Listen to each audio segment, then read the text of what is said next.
We have now arrived at the last section of Thompson's article. I think I mentioned this to some of you in emails, but I think it's a brilliant article. Even if you disagree with Thompson, it's hard not to appreciate that. Like, there's a lot to learn here. There's a lot of good considerations. Even if you're a pro-lifer, um, these things are worth thinking about and considering, and even thinking of possible responses too. Okay, so section 8. What has Thompson not argued? Okay, she's not arguing. Got to use the boards. She's not arguing that abortion is always permissible. Let's underline that always there. She's not arguing that it's always permissible.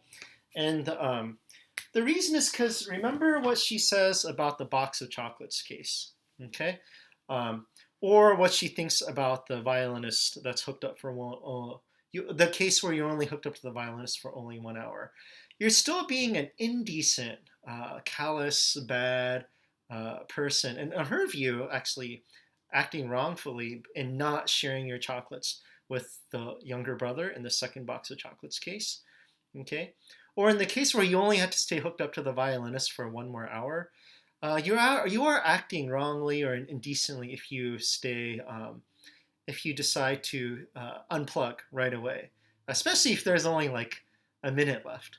Now, a number of you emailed me, and I was glad to get these responses. A number of you emailed me saying, no, it is permissible for you to unplug or not give the chocolates or whatever. Um, so it's interesting that you think that. And what I said to all of you is just hold on, wait for some future classes. You might not be wanting to say that. Anyway, at least Thompson thinks that in these cases, it is wrong for you to unplug. And similarly, she gives the case um, where someone they're in the 7th month of pregnancy and their only reason for wanting an abortion is because they'll have to postpone a trip. Okay.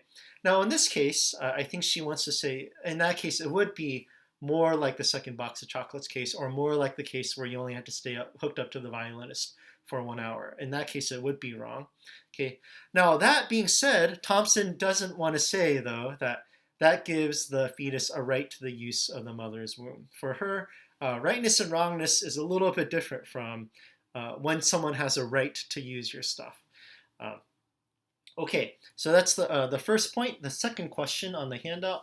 Let's see. Does Thompson think that the mother has the right to guarantee the child's death? And the answer to that is no. Now, some of you, especially you, if you lean more pro-life, will be horrified to even think someone will hold that view. Kind of like the flip side. There's the extreme view that abortion's wrong, even to save the mother's life. That's an extreme pro-life view. An extreme pro-choice view would be to say that the mother has the right to guarantee the child's death. Most people won't go that far. Um, so there are cases where the abortion fails, or at least I've heard of cases. I ought to check but suppose just the abortion did fail and that the baby survives. Um, would we say, okay, now that the fetus is outside of the womb, now we can ensure that the fetus or the baby is killed? Um, and that's too far. Not even Thompson's willing to go that far, that if a fetus were to survive an abortion attempt, that it's okay to kill them.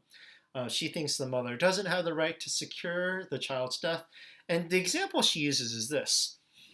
Suppose you do unplug from the violinist, and you're like, and the violinist's like, I'm still alive. I'm still alive. Okay, the violinist is actually alive all along. And yeah, okay. And you're like, but I want you dead. And then you kill the violinist. That would be wrong, right? And that's what it would be like to argue that on Thompson's view, to argue that the woman has the right um, to ensure or guarantee the child's death, child's or fetuses. Okay, so that's your last point. And so in that way, Thompson's like, here's a little, I'll throw a bone to the pro-lifers. Um, and last thing to remember, this is what she ends her article on, um, which is this. All along, Thompson has just been assuming for the sake of argument that the fetus is a full human person, equivalent to that of a violinist or fully functional adult.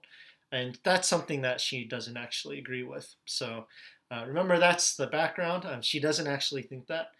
She's been assuming for the sake of argument. All right, so we have one more video on Thompson where we're just going to look at her complete argument all at once. So that'll come next.